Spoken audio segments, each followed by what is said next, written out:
Bom dia, irmãos e amigos. Vamos abrir nossas Bíblias no livro de Tiago.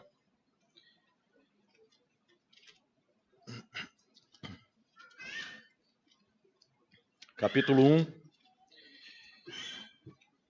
Nós vamos ler do 13 ao 15. Mas antes nós vamos orar. Senhor, nosso Deus, nós te louvamos, Senhor, nessa manhã, nos alegramos de estarmos aqui e queremos receber ensinamentos de Ti, Senhor, receber da Tua palavra. Queremos receber poder também do Teu Espírito, para que a Tua palavra seja instrumento de transformação em nossas vidas, que Tu estejas usando, Senhor, que ela não volte vazia, que ela possa ser alimento para as nossas almas, Senhor, transformador. Que Tu estejas, ó Deus, trabalhando aqui conosco nesse momento. É o que nós te pedimos, agradecidos em nome do Senhor Jesus Cristo. Amém. Vamos ler então Tiago, capítulo 1, do 13 ao 15. Ninguém ao ser tentado diga, sou tentado por Deus, porque Deus não pode ser tentado pelo mal e Ele mesmo a ninguém tenta. Ao contrário, cada um é tentado pela sua própria cobiça, quando esta o atrai e seduz. Então a cobiça, depois de haver concebido, dá à luz o pecado, e o pecado, uma vez consumado, gera a morte. Eu já repeti, irmãos, diversas vezes aqui, e eu vou fazer isso de novo. A primeira frase de um dos livros mais importantes, uma das obras mais importantes do protestantismo, As Institutas da Religião Cristã, de João Calvino. Primeira frase do primeiro capítulo, ele diz assim: quase toda a suma de nossa sabedoria, que deve ser considerada a sabedoria verdadeira e sólida, compõe-se de duas partes: o conhecimento de Deus e o conhecimento de nós mesmos. No texto que a Rebeca leu para nós, nós temos os dois. Vocês viram a ênfase, né? Reunida a multidão, Jesus chama a atenção para aquilo dizendo, ouvi e entendei. Porque é extremamente importante que a gente entenda e creia nisso que ele disse ali, em Mateus 15. Jesus mostra para nós qual é o nosso grande problema de todos os seres humanos, um problema com o qual nós já nascemos. E com isso ele também dá a dica de como Deus nos vê e qual é o foco do trabalho de redenção que Deus tem para nós. Qual a grande missão do Salvador, que é nos libertar do pecado. Ao Senhor pertence a salvação. Nessa série que começo hoje, é sobre isso que nós vamos tratar. O problema de todos nós aqui e de todos os demais seres humanos sobre a face da Terra. Lá em 2009, eu iniciei uma série sobre idolatria, que iniciava com aquela última e enigmática frase da primeira carta do apóstolo João: filhinhos, guardai-vos dos ídolos. Ponto final, acabou a carta. Passados quase 10 anos, eu me pergunto, será que a igreja do Senhor se preocupa com isso? Quantos e quais são os ídolos pelos quais você se apaixonou e não consegue nem mais enxergar o seu vínculo com eles ao longo da sua caminhada? Você sabe quais são? Como vai se guardar deles se não sabe quais são? Note que João está escrevendo para crentes. Ele está escrevendo para pessoas como eu e você. Esses ídolos, como disse Calvino, eles são criados e forjados no nosso coração. O coração humano é uma fábrica de ídolos. E é de lá, como disse o nosso Senhor Jesus, e aí é muito importante você sempre se questionar, isso que Jesus disse, eu creio? Porque ele disse que é de dentro do coração do homem que procedem todas essas coisas ruins. Então nós vamos olhar para os nossos corações, tão desesperadamente corruptos, e nós vamos fazer isso usando os famosos 7 pecados capitais. A ideia de fazer uma série com eles veio de uma ideia original do John Piper e seus amigos, em que eles passaram pelos 7, cada um pregou em um. O Piper ficou com a lascívia, ou luxúria, também conhecida. Cada um pregou em um deles. Vamos lá então, hoje é evidentemente a introdução da série. E aí nós temos que primeiro nos perguntar o que são esses 7 pecados capitais.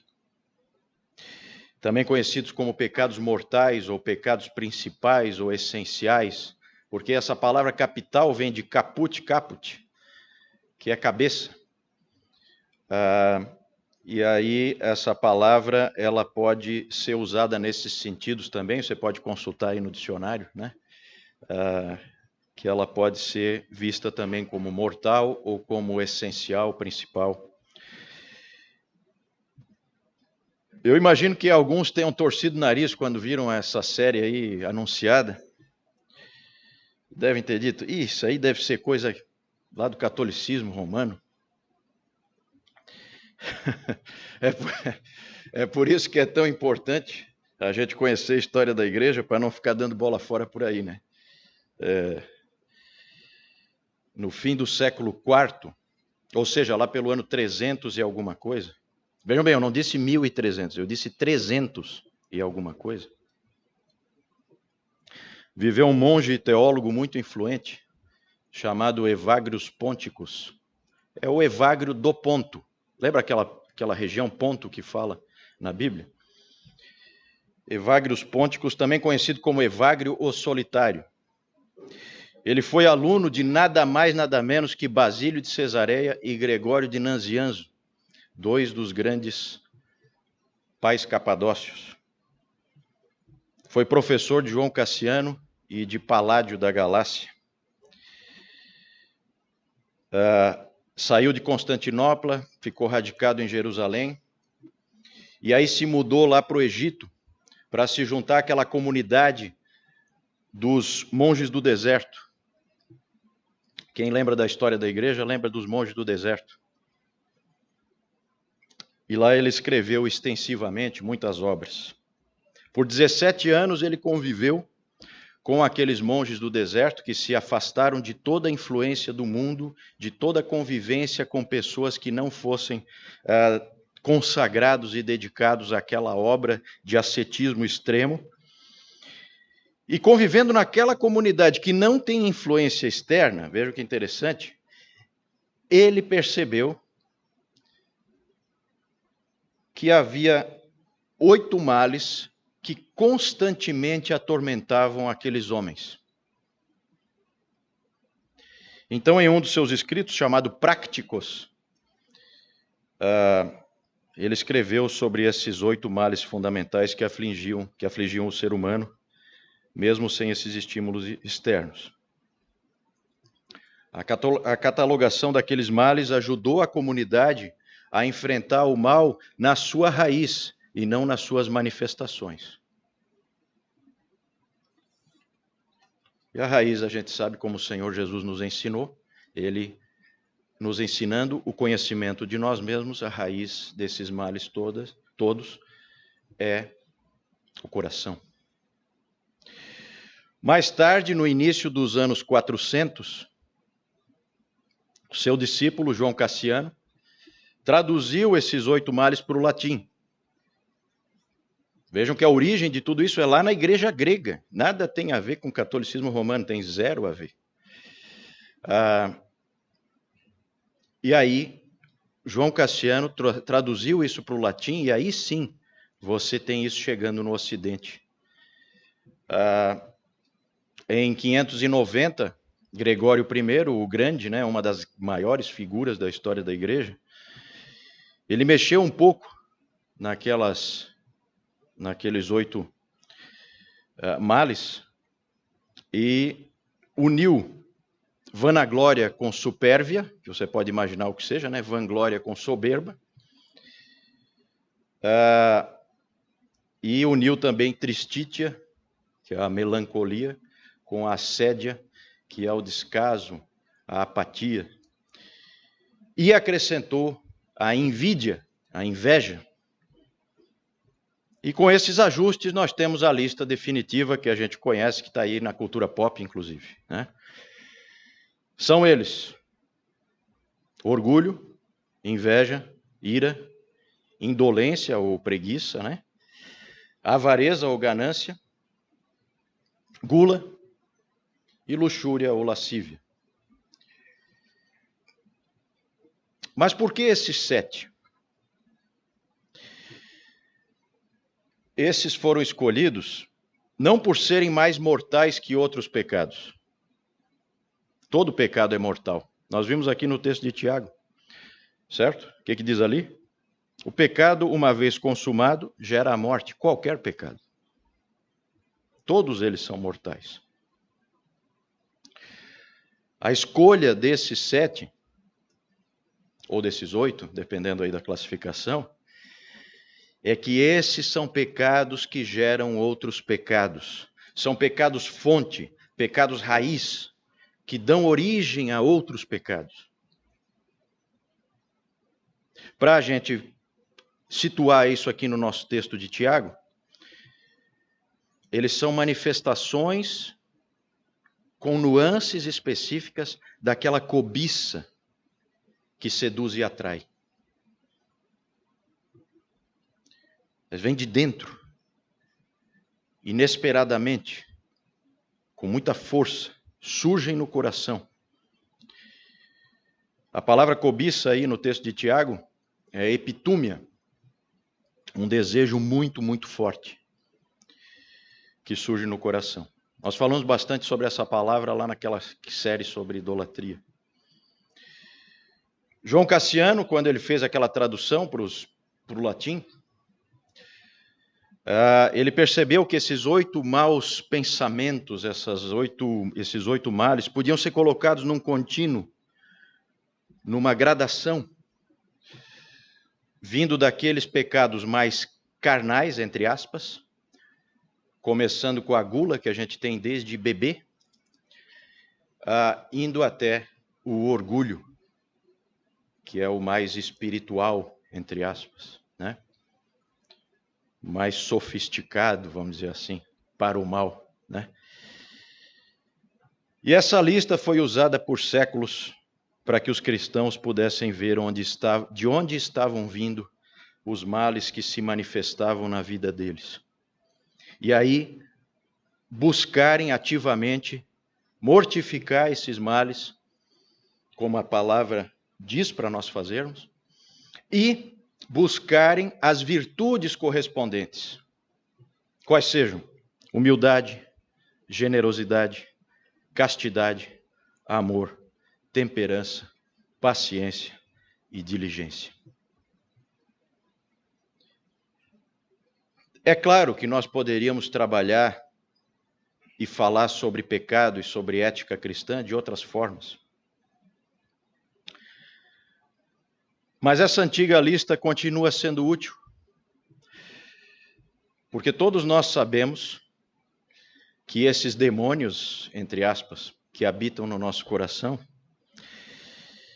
estão ali, e que eles são perigosos, e que eles aparecem, eles se manifestam, e eles tiram a nossa alegria, e eles destroem a nossa vida, e eles nos tiram a nossa paz. Aliás, essa comparação com demônios, teve até um teólogo, um desses loucos aí da história da igreja, que lá no século XVI ele atribuiu um demônio a cada um dos 7 pecados capitais. Então, por exemplo, Mamon equivale, você pode imaginar, Mamon equivale à avareza ou à ganância, né? Asmodeus seria o demônio equivalente à luxúria, à lascívia, e Lúcifer ao orgulho, e assim por diante. É claro que esse tipo de exercício é altamente especulativo e carece de uma base bíblica mais sólida. Mais interessante é a comparação de um teólogo contemporâneo que comparou esses 7 males como 7 amantes que nós temos na nossa vida e a quem entregamos o nosso coração. E aí cada um de nós tem a sua preferida.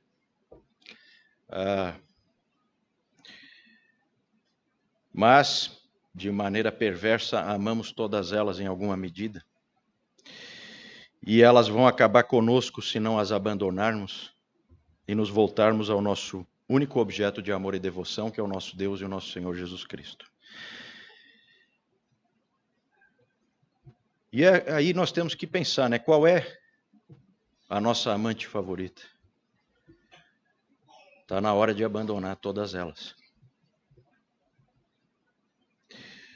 O Ano Novo, tradicionalmente, né, tem aquele clima, né, já vem do Natal, aquele clima assim de boas intenções e de resoluções, né, para ser uma pessoa melhor e tal. Então vamos lá, né? Eu proponho hoje uma dessas resoluções, né? Que nós paremos de trocar a verdadeira alegria que podemos ter em Jesus Cristo por essas falsas alegrias, prazeres e mentiras, esses arremedos que o nosso coração coloca diante de nós. Infelizmente, ainda muitas pessoas acham que a vida cristã é uma vida de tristeza, de negação, de cara fechada. Que grande mentira. A alegria do Senhor é a nossa força. Neemias 8:10. Filipenses 4:4, alegrai-vos sempre no Senhor, outra vez digo, alegrai-vos. 1 Tessalonicenses 5:16, regozijai-vos sempre, sempre. Jairson leu para nós aqui no início do culto, Salmo 4, né? O Salmo 4 termina com aquele salmista, independentemente das circunstâncias, deitando a cabeça no travesseiro e descansando em absoluta paz. Deixo-vos a paz, a minha paz vos dou. E no versículo 7 diz assim, mais alegria me puseste no coração do que a alegria deles, quando lhes há fartura de cereal e de vinho. O momento mais alegre deles é muito inferior à alegria que eu tenho em ti. Esse é o salmista. É isso que o nosso Pai quer para nós, alegria, alegria. A verdadeira alegria, a verdadeira vida, a vida abundante. Não é? Não é essa a promessa que nós temos? Como nós temos uma tendência de crer errado sobre Deus, né? Lembram lá da frase do Calvino? Conhecimento de Deus e conhecimento de nós mesmos. Essa é toda a sabedoria verdadeira e sólida. E a gente tão facilmente não conhece nenhum nem o outro, não é? E às vezes a gente pensa em Deus, algumas pessoas, né, tendem a pensar em Deus como alguém autoritário e arbitrário, que impõe mandamentos para nós para nos tirar a nossa alegria, a nossa satisfação, o nosso prazer e nos tornar miseráveis e infelizes. Nada mais longe da verdade. Os mandamentos do Senhor, eles são para a nossa proteção e para a nossa alegria. É aquela ordem do pai para o filho, que ele dá para o filho ser feliz. Outros, no outro extremo, veem a Deus como um amigão lá de cima, um Papai Noel cósmico, né, como a gente diz, que tolera e perdoa tudo. Você viva como quiser. Esses logo vão descobrir, da pior maneira, que quando eles preferiram os caminhos do pecado, eles estavam escolhendo outros deuses, e que logo o coração deles vai ser tomado por esses deuses, e Deus não divide coração. Não haverá mais espaço ali para o Deus verdadeiro. E eles acabam abandonando a Deus naturalmente. Vocês já viram isso inúmeras vezes.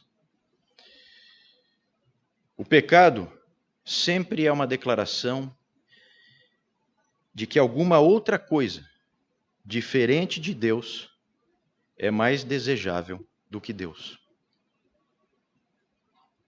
O pecado é uma declaração de que alguma coisa diferente de Deus é mais desejável do que Deus. O pastor Tim Keller, numa pregação, numa série que ele fez, na verdade, sobre o pecado, é uma série maravilhosa, recomendo para os irmãos. Ele fez uma pregação do pecado como fermento.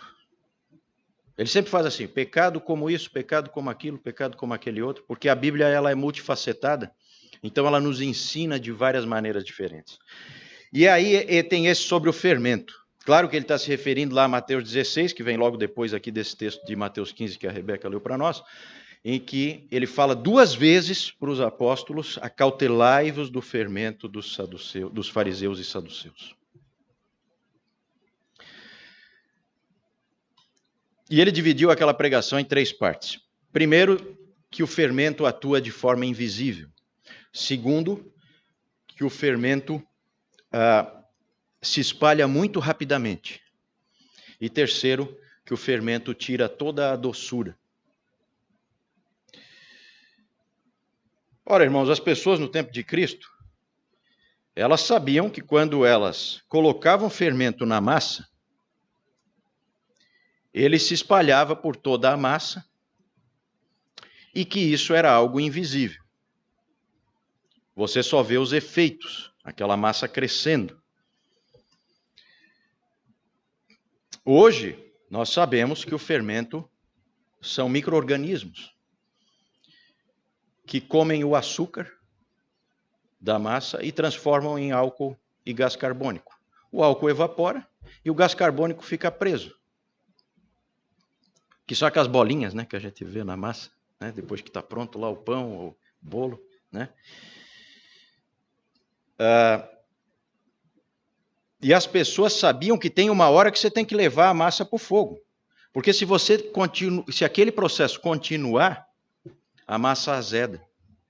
Porque todo o açúcar foi consumido. Foi removido todo o açúcar, toda a doçura da massa.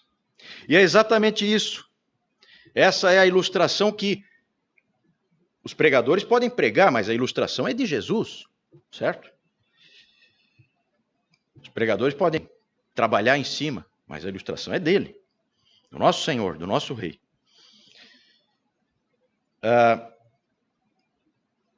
Esse mal, que pode ser comparado com o fermento, ele está no nosso coração, agindo de uma forma invisível e não para de crescer e tira toda a doçura, toda a alegria da nossa vida. Muitas pessoas falam das dificuldades, do sofrimento da vida cristã e reclamam porque tudo é muito difícil. Mas a vida cristã não deveria ser assim. Ela deveria nos trazer alegria, inclusive acima das circunstâncias. Lembram de Paulo e Silas cantando na prisão de Filipos? E nós nos queixamos dos nossos pequenos problemas como se isso estivesse relacionado com o fato de sermos cristãos. Será mesmo?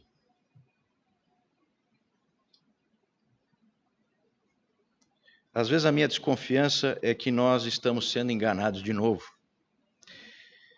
O que tira a nossa alegria não é nós sermos cristãos, pelo contrário. O que tira a nossa alegria é sermos cristãos, permitindo que o pecado permaneça e cresça junto. O Dr. Lloyd Jones sempre dizia que não há nada mais miserável do que o cristão que não vive a alegria que lhe está proposta.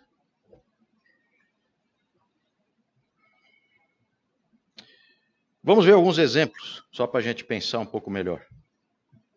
Por exemplo, Imagine que você começa a nutrir no seu coração um preconceito com alguma raça ou com algum tipo de grupo social na nossa sociedade. E aí esse orgulho, essa superioridade vai crescendo porque está sendo alimentado cada vez mais fermento e vai enchendo toda a tua mente e o teu coração, e os pensamentos começam a aflorar, você cada vez tem mais pensamentos e alimenta mais e busca pessoas que vão alimentar mais ainda isso. E logo você passa a odiar de fato aquelas pessoas. E odiar do fundo do coração. E aí você não se preocupa mais com elas, pelo bem-estar delas aqui e na eternidade. Você simplesmente as odeia. Ou alguém pode ter feito alguma coisa ruim para você, algo que você não gostou, algo que te fez mal, mais ou menos grave. E isso vai crescendo e você vai se enchendo de ressentimento e de amargura. E se você não matar aquilo, aquilo vai te matar. A tal da raiz de amargura que fala em Hebreus. Um líder lá dos Alcoólicos Anônimos disse que o ressentimento, lá no início do século XX, ele disse que o ressentimento é aquele veneno que você toma esperando que o outro morra.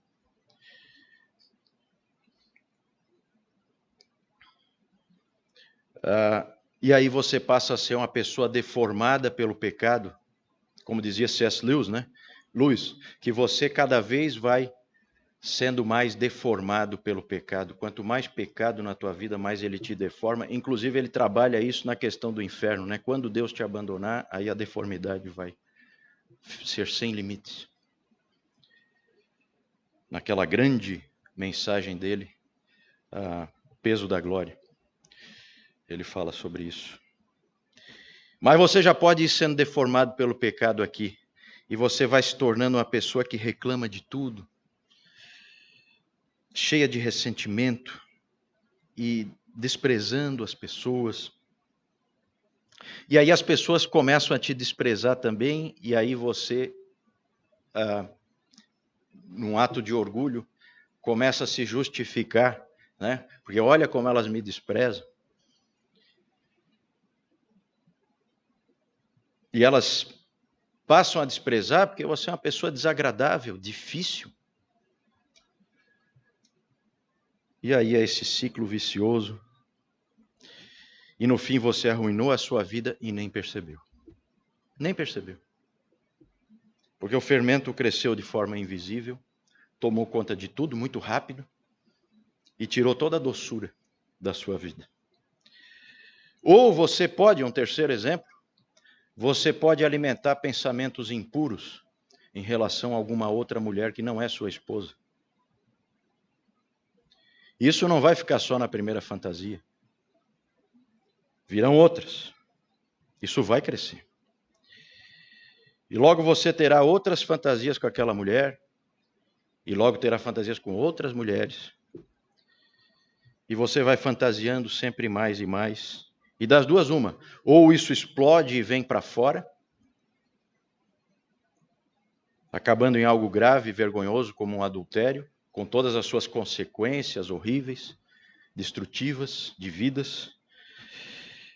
Ou ele vai crescer lá dentro e destruir tudo o que você é e o que quer ser, e arruinando a tua vida como um todo.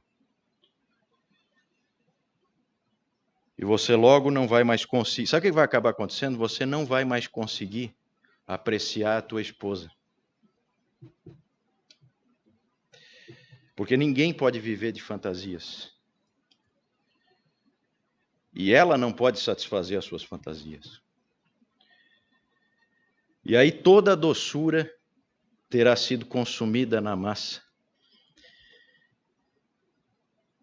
E toda a tua vida ficará azeda e amarga. E a linda mulher da tua mocidade que Deus te deu, a alegria dos teus olhos, de repente perde o brilho e a beleza por causa do monstro que cresceu dentro de você. Isso é verdade sobre todo o pecado, isso aqui são só exemplos. Por exemplo, ninguém tem inveja uma vez. Ou você confessa a inveja e passa a se regozijar do fundo do coração com todas as vitórias e conquistas que o seu irmão tem, todas as pessoas que estão ao seu redor, ou o monstro vai crescer e vai te destruir. Também ninguém mente só uma vez. Se você mentir uma vez, virá outra, e você mentirá de novo, e logo você será um mentiroso. Por causa da deformidade, lembram da deformidade? Você está sendo deformado.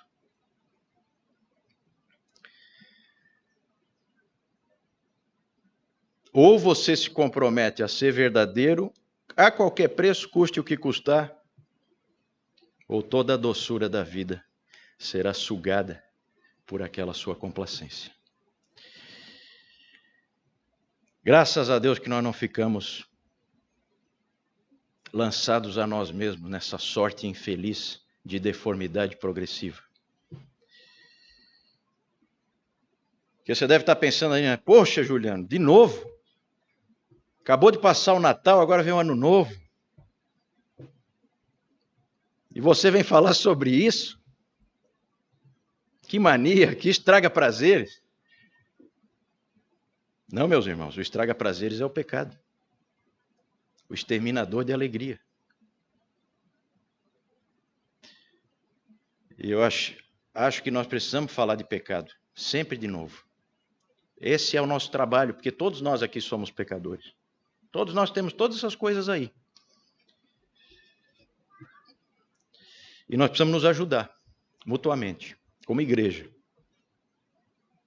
Porque parece que a igreja como um todo tem feito pouco caso daquilo que o Dr. Martin Lloyd Jones chamou de a grande pecaminosidade do pecado. Sinais e maravilhas e não sei o que e tal, e prosperidade. E não se fala muito em pecado. Eu mesmo estou lidando com uma situação muito próxima a mim, em que o pecado está devastando vidas, e para meu espanto, a igreja envolvida, não é a nossa, graças a Deus, mas a igreja envolvida, nada faz porque já tem uma cultura estabelecida de complacência total com o pecado. E uns já estão imitando os outros. Porque o ser humano é mimético, né? Ele imita. Vocês já viram isso? Vocês já viram isso até no noticiário, né? Alguém jogou uma criança pela janela do prédio. Daqui a pouco tem gente jogando a criança pela janela do prédio, um atrás do outro. Já viram isso?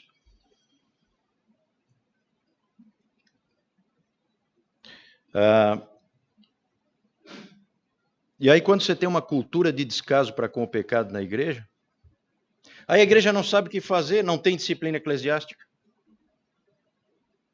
Para fazer pesar a consciência do irmão para que ele abandone o pecado e volte para os caminhos do Senhor, não tem. Então fica lá, dando conselhozinho de almanaque, né?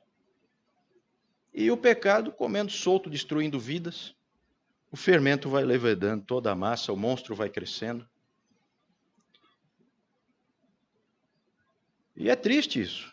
E nós não podemos cair nessa armadilha. Mas, gente, a minha mensagem é absolutamente positiva. Pode não parecer, mas é. Porque Deus teve compaixão de nós. E nos deu vitória sobre o pecado e a morte na cruz do Calvário. E Ele nos deu do seu Espírito, habitando em nós, para lutar contra essa carne, para sufocá-la, para nos ajudar na difícil tarefa de mortificar o pecado, para que nós tenhamos paz e alegria. Todo o fruto do Espírito, transbordando, vida abundante, transbordando de dentro de nós. É isso que está proposto, é isso que o Senhor tem para nós. Nós não estamos mais sob o domínio do pecado. Nós não precisamos ser assim. Nós não precisamos ser miseráveis. Veja ali Romanos 8. Todo o capítulo é um capítulo de vitória nessa luta. Mas ele já começa, veja ali o versículo 1 de Romanos.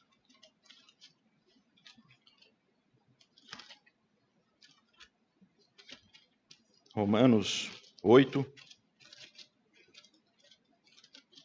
versículo 1. Agora, pois, já nenhuma condenação há para os que estão em Cristo Jesus, porque a lei do Espírito da vida em Cristo Jesus te livrou da lei do pecado e da morte. Aquela realidade a nosso respeito, que Jesus fala em Mateus 15 e que Tiago fala lá no início da sua carta, está aqui o antídoto. A lei do pecado e da morte não triunfa mais em nós, porque nós temos agora a lei do Espírito da vida em Cristo Jesus. Nós fomos libertos da escravidão, nós podemos lutar. Em vez de alimentar nossa alma com o lixo que vem da nossa carne, nós podemos gastar tempo com coisas boas, belas e verdadeiras. Com as cada vez mais abandonadas, né? É sempre assintomático, né? Cada vez mais abandonadas disciplinas espirituais. A presença em 100% do possível das reuniões da igreja, especialmente o culto público. O tempo devocional a sós com Deus, em oração, em leitura das Escrituras, meditação na palavra. A comunhão com santos que de fato querem ser santos. Como o amigo afia o amigo, né? Como o ferro afia o ferro, o amigo afia o seu amigo.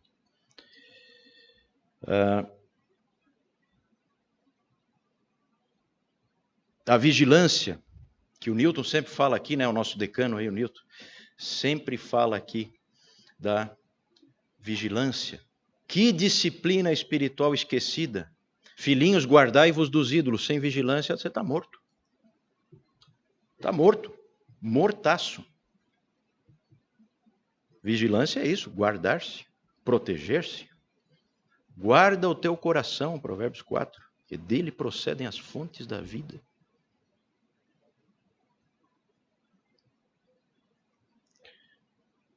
Essas têm que ser as nossas resoluções de ano novo. Né?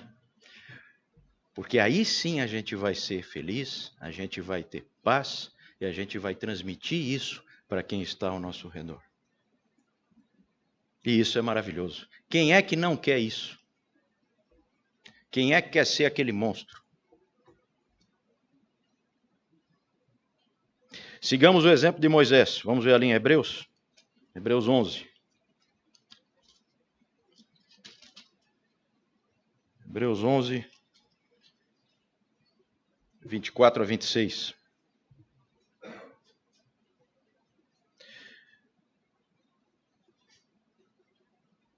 Pela fé, Moisés, quando já homem feito, recusou ser chamado filho da filha de Faraó, preferindo ser maltratado junto com o povo de Deus, a usufruir prazeres transitórios do pecado, porquanto considerou o opróbrio de Cristo por maiores riquezas do que os tesouros do Egito, porque contemplava o galardão. Essa é a fé, essa é a nossa fé. A fé de Moisés não é diferente da nossa, é a mesma que nós recebemos do Senhor, que a gente ponha ela em ação.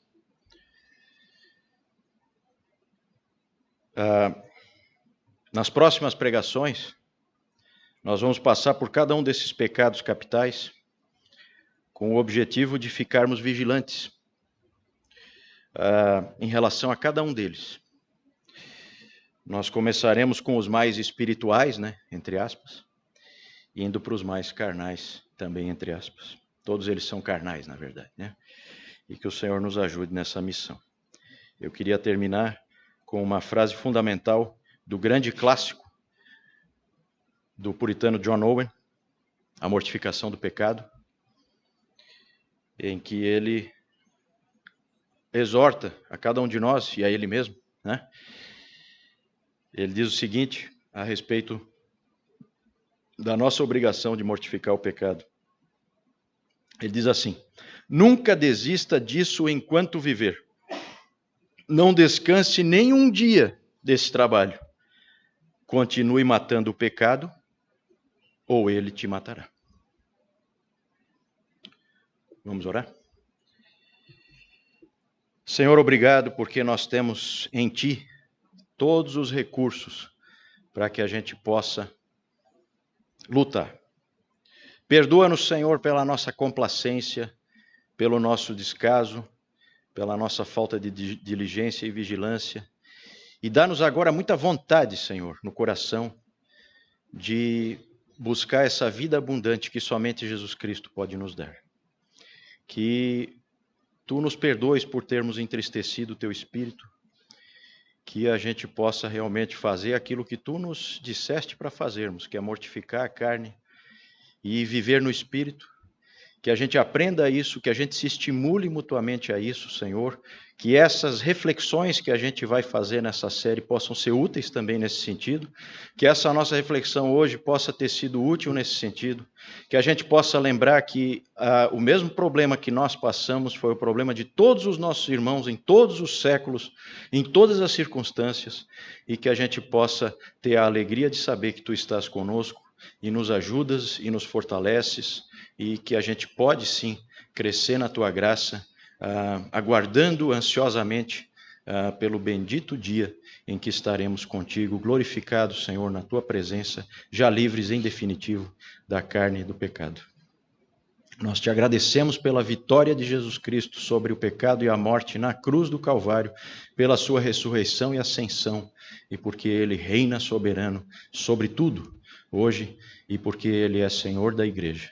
Que a gente possa viver de maneira digna desse senhorio, dessa realeza, que cada um de nós possa estar se examinando nesse dia e se comprometendo a ter uma vida mais consistente, mais bonita e mais para a Tua glória. É isso que nós Te pedimos, Senhor, em nome do nosso Senhor e Salvador Jesus Cristo. Amém.